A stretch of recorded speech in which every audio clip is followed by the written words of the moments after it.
Shalom, salam sejahtera untuk kita sekalian. Di video ini saya akan bahas tentang teori konspirasi yang dituduhkan kepada Bill Gates. Nah, akhir-akhir ini teori konspirasi sedang naik daun di belahan dunia ini karena terjadinya pandemi coronavirus. Nah, kita akan belajar sekarang, benarkah bahwa virus corona ini itu teori konspirasi semata. Jadi konspirasi itu sendiri itu kalau kita merujuk kepada kamus besar bahasa Indonesia, maka kita dapatkan artinya di sana ialah persekongkolan. Dengan kata lain, media ataupun orang-orang menuduh dan menyebutkan bahwa coronavirus ini ialah hanya teori konspirasi semata. Nah, teori konspirasi ini ialah persekongkolan. Jadi mereka percaya bahwa ada kelompok-kelompok tertentu yang telah memang merencanakan pandemi ini, ataupun merencanakan satu kejahatan besar, kejahatan global, untuk kepentingan tertentu. Bahkan juga dalam satu artikel saya kutip, saya lihat di sana bahwa tuduhan terhadap Bill Gates ini sangat ironis sekali. Bahkan dirinya juga dituduh mengarah kepada antikris. Nah, kita akan lihat konspirasi, persekongkolan. Benarkah demikian? Wawancara Bill Gates dalam beberapa hari yang lalu ditanyai tentang dampak pandemik ini terhadap bisnis global. Tapi jawaban Bill Gates begini, saya lihat di sini, dia menjawab tentang rantai pasokan dan kebutuhan dasar seperti air dan listrik. Kemudian dilanjutkan bahwa negara masih mencari tahu apa yang harus terus berjalan. Manusia akan memiliki beberapa sertifikat digital untuk menunjukkan siapa yang telah pulih atau diuji baru-baru ini, atau ketika memiliki vaksin bagi yang telah menerimanya. Nah, kemudian jawaban Bill Gates ini secara tidak langsung memicu kontroversi di dunia maya. Padahal kalau diselidiki, Bill Gates tidak pernah menyebutkan di situ tentang microchip. Sebuah artikel ini telah keliru menyatakan bahwa ia merujuk pada penelitian bulan Desember tahun 2019 yang didanai oleh Gates Foundation tentang tato kuantum, tinta tak terlihat yang dapat bertahan selama 5 tahun dan dibaca oleh smartphone. Kemudian teori konspirasi ini semakin berkembang dan kuat dan semakin tenar karena mantan penasehat Presiden Amerika Serikat Donald Trump telah berspekulasi tentang jawabannya di sebuah stasiun radio Salem Media Group bahwa Bill Gates telah menciptakan virus corona baru dan vaksin dengan microchip di dalamnya untuk melacak populasi global. Nah, jadi spekulasinya ini membuat teori konspirasi semakin berkembang dan semakin diyakini oleh banyak orang. Nah, pertanyaannya ialah, benarkah demikian? Nah, untuk memberikan tanggapan-tanggapan ini, ternyata dalam artikel juga sudah ada memberikan tanggapan. Tanggapannya begini, penandaan ini dikembangkan untuk memberikan catatan vaksinasi dan tidak ada kemampuan untuk melacak pergerakan siapapun. Teknologi ini hanya mampu menyediakan data yang sangat terbatas, misal tidak dipersonalisasi secara lokal. Penandaan ini membutuhkan pencitraan line of sight langsung dari jarak kurang dari 1 kaki. Pelacakan jarak jauh atau terus-menerus tidak mungkin dilakukan karena berbagai alasan teknis.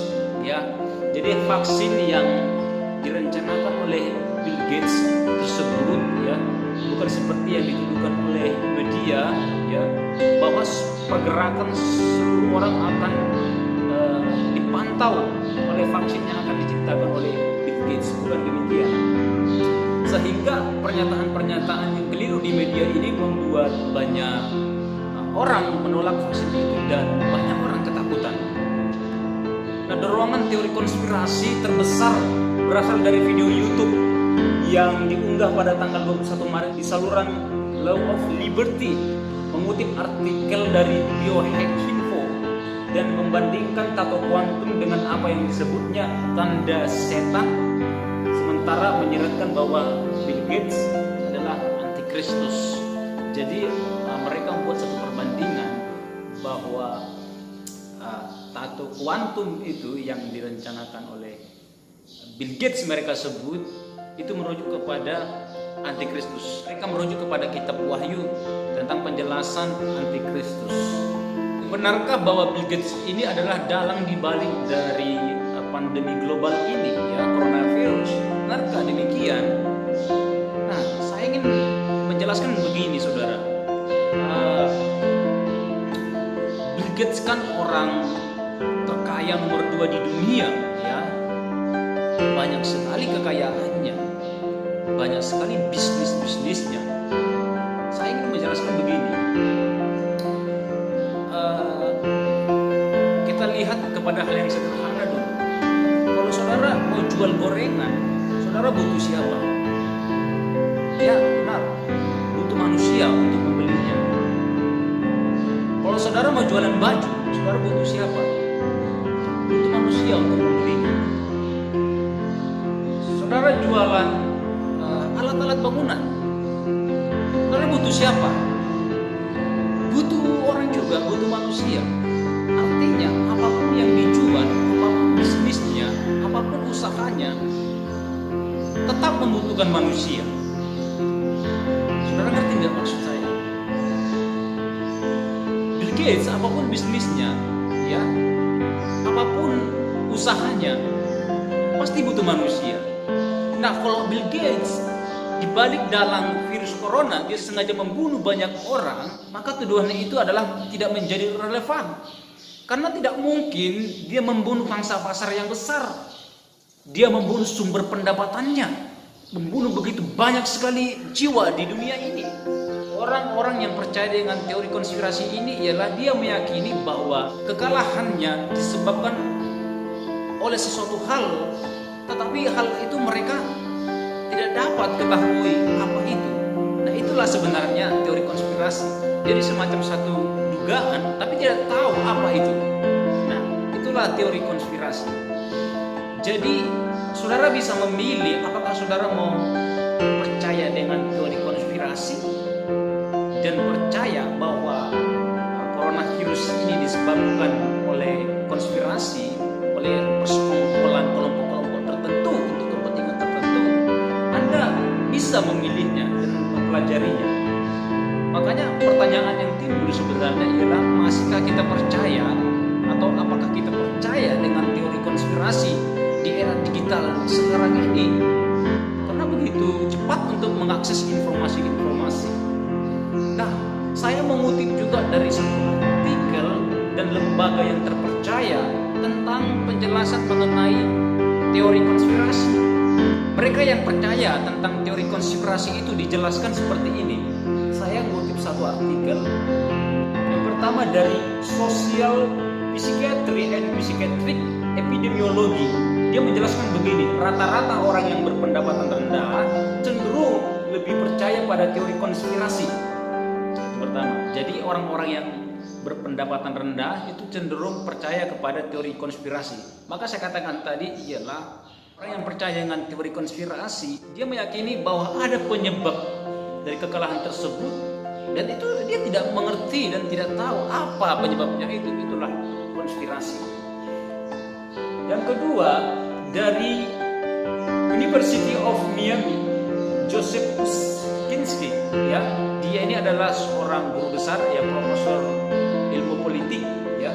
Dia menjelaskan begini, teori konspirasi umumnya mengikuti perkembangan politik dan cenderung lebih dipercaya mereka yang kalah. Nah, kemudian yang ketiga, ya, dari The Psychology of Conspiracy Theories, ya, dia menjelaskan begini, orang yang gemar mengeksplorasi teori konspirasi lebih bertoleransi pada hal-hal yang sifatnya melanggar aturan dan kriminal. Nah, ini dia. Jadi kalau merujuk kepada lembaga-lembaga yang terpercaya ini, bahwa mereka yang percaya dengan teori konspirasi ialah mereka yang kalah, yang tidak punya kekuatan. Makanya diyakinilah bahwa ada teori konspirasi. Kira-kira begitu teori konspirasi. Kemudian kita lanjut tuduhan terhadap Bill Gates bahwa dirinya adalah antikris, ya, karena sedang merencanakan membuat vaksin ya, semacam atau kuantum yang tidak terlihat tapi dibaca dengan smartphone. Benarkah Bill Gates adalah antikris? Nah, untuk menjelaskan soal antikris ini sebenarnya sangat dalam sekali, dan ini pembahasan yang lumayan rumit jika kita tidak betul-betul memahaminya. Sebenarnya apa yang dijelaskan Alkitab tentang antikris?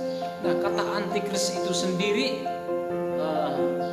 malah muncul bukan di kitab Wahyu ya, tetapi di 1 Yohanes dan 2 Yohanes. Nah, oleh sebab itu mari kita coba belajar. Saya ajak saudara untuk buka Alkitab dalam 1 Yohanes pasal 2 ayat 18 sampai 19. Anak-anakku, waktu ini adalah waktu yang terakhir, dan seperti yang telah kamu dengar, seorang antikristus akan datang. Sekarang telah bangkit banyak antikristus. Itulah tandanya bahwa waktu ini benar-benar adalah waktu yang terakhir. Memang mereka berasal dari antara kita, tetapi mereka tidak sungguh-sungguh termasuk pada kita. Sebab jika mereka sungguh-sungguh termasuk pada kita, niscaya mereka tetap bersama-sama dengan kita. Tetapi hal itu terjadi supaya menjadi nyata bahwa tidak semua mereka sungguh-sungguh termasuk pada kita. Nah, ayat ini menjelaskan bahwa antikristus itu ialah di antara orang percaya, tetapi tidak sungguh-sungguh orang percaya. Artinya bagaimana?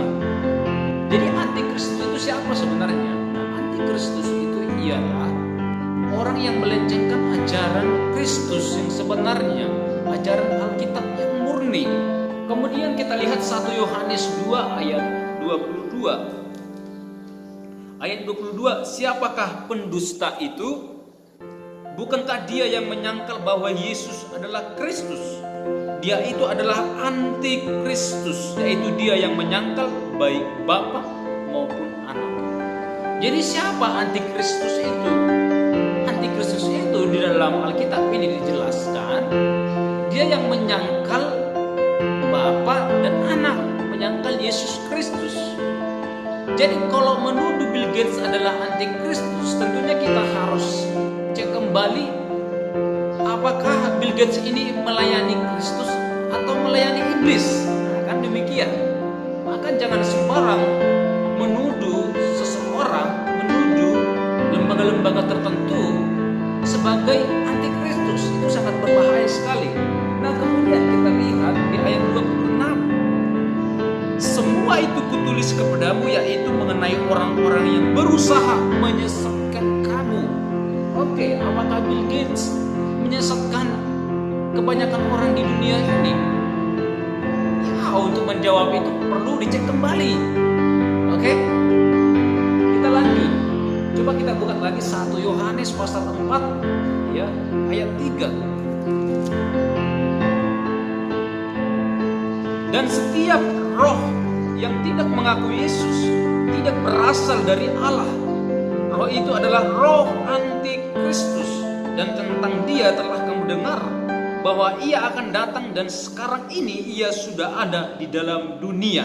Pertanyaannya, apakah Bill Gates percaya kepada Yesus Kristus? Ini juga perlu kita cek. Nah, karena ayatnya dijelaskan begitu, dan setiap roh yang tidak mengaku Yesus tidak berasal dari Allah. Roh itu adalah roh antikristus. Nah, Bill Gates itu mengaku gak bahwa Yesus itu adalah Tuhan? Itu perlu kita cek supaya kita tahu. Kemudian lagi di dalam 2 Yohanes ya, 2 Yohanes ayat 7 itu dijelaskan begini. Sebab banyak penyesat telah muncul dan pergi ke seluruh dunia yang tidak mengaku bahwa Yesus Kristus telah datang sebagai manusia. Itu adalah si penyesat dan antikristus. Kurang jelas apa lagi? Jadi untuk menuduh Bill Gates juga, coba kita lihat lagi ayat ini ya, yang tidak mengaku bahwa Yesus Kristus telah datang sebagai manusia. Bill Gates mengaku nggak bahwa Yesus itu adalah Tuhan yang datang menjelma ke dunia ini sebagai manusia? Nah, itu harus kita cek ya. Lalu bagaimana tentang rencana Bill Gates soal tato kuantum ataupun vaksin dari coronavirus ini? Tuduhan itu kan merujuk di dalam kitab Wahyu pasal 13 ayat 16 sampai 17. Coba kita buka Wahyu pasal 13 ayat 16 sampai 17. Dan ia menyebabkan sehingga kepada semua orang, kecil atau besar, kaya atau miskin, merdeka atau hamba, diberi tanda pada tangan kanannya atau pada dahinya, dan tidak seorang pun yang dapat membeli atau menjual selain daripada mereka yang memakai tanda itu, yaitu nama binatang itu atau bilangan namanya. Jadi ayat inilah yang mereka pakai untuk mencocok-cocokkan ya tentang rencana Bill Gates saat ini juga, yang mereka sebut tato kuantum itu ya, diberikan tanda di dahi ataupun di tangan. Ya. Kemudian mereka menjelaskan bahwa itu memang sengaja direncanakan untuk menguasai perekonomian dunia ini. Oke, ayat 18. Yang penting di sini ialah hikmat. Barang siapa yang bijaksana, baiklah ia menghitung bilangan binatang itu. Karena bilangan itu adalah bilangan seorang manusia, dan bilangannya ialah 666. Jadi benarkah bahwa rencana Bill Gates tersebut merupakan dari penggenapan ayat ini? Saya rasa tidaklah demikian. Kalau kita belajar dari ayat 16 sampai 17 ini, dan ia menyebabkan sehingga kepada semua orang, kecil atau besar, kaya atau miskin, merdeka atau hamba, diberi tanda pada tangan kanannya atau pada dahinya. Apakah tanda yang dimaksud di ayat 16 ini adalah microchip yang memang mereka tuduhkan kepada Bill Gates, itu yang akan ditanamkan di dahi ataupun di tangan? Apakah demikian? Nah, kembali kalau kita belajar tentang kitab Wahyu, saudara, kita perlu tahu bahwa kitab Wahyu ini penuh dengan simbolik. Maka kita perlu belajar dengan sangat mendalam apa sebenarnya maksud dari ayat 16 ini tentang satu tanda yang akan diberikan kepada dahi ataupun tangan. Nah, perhatikan,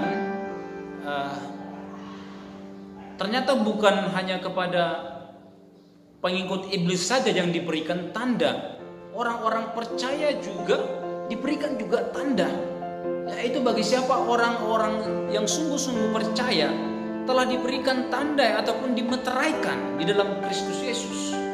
Nah, jadi tuduhan soal memberi tanda ini pakai microchip ini tidaklah menjadi benar, ya, tidak menjadi relevan jika dituduhkan seperti itu. Antikristus itu sebenarnya ialah pengajar-pengajar yang menyesatkan, ya, yang berusaha untuk menyamai Yesus Kristus. Tetapi mereka tidak sanggup untuk menyamai Yesus Kristus, ingin membalikan pengajaran. Ya. Jadi di sini di ayat 16 ini diberikan tanda di dahi atau di tangan. Itu ialah bukanlah benar-benar secara literal, bukanlah benar-benar dimasukkan kepada tangan atau dahi. Itu bicara soal pengajaran yang menyesatkan. Oleh sebab itu, untuk mengetahui pengajaran yang sesat ini dijelaskan di ayat 18. Yang penting di sini apa? Yang penting di sini ialah hikmat. Ya, barang siapa yang bijaksana, baiklah ia menghitung bilangan binatang itu. Barang siapa yang bijaksana, baiklah ia mengetahui tentang pengajaran itu. Apakah pengajaran itu benar atau tidak?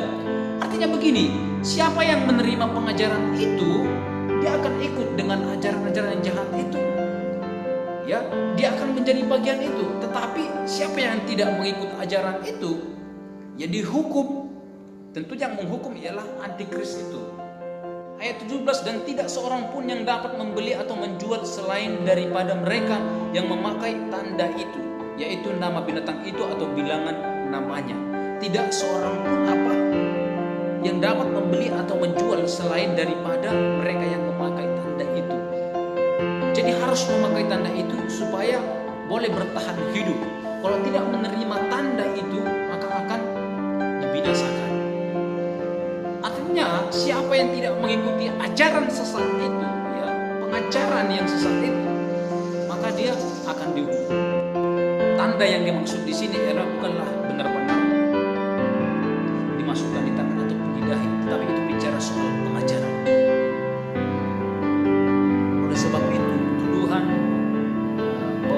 Gates adalah antikris tidaklah menjadi benar. Semoga ini bermanfaat dan menjadi berkat bagi kita. Saya rasa cukup sekian. Tuhan Yesus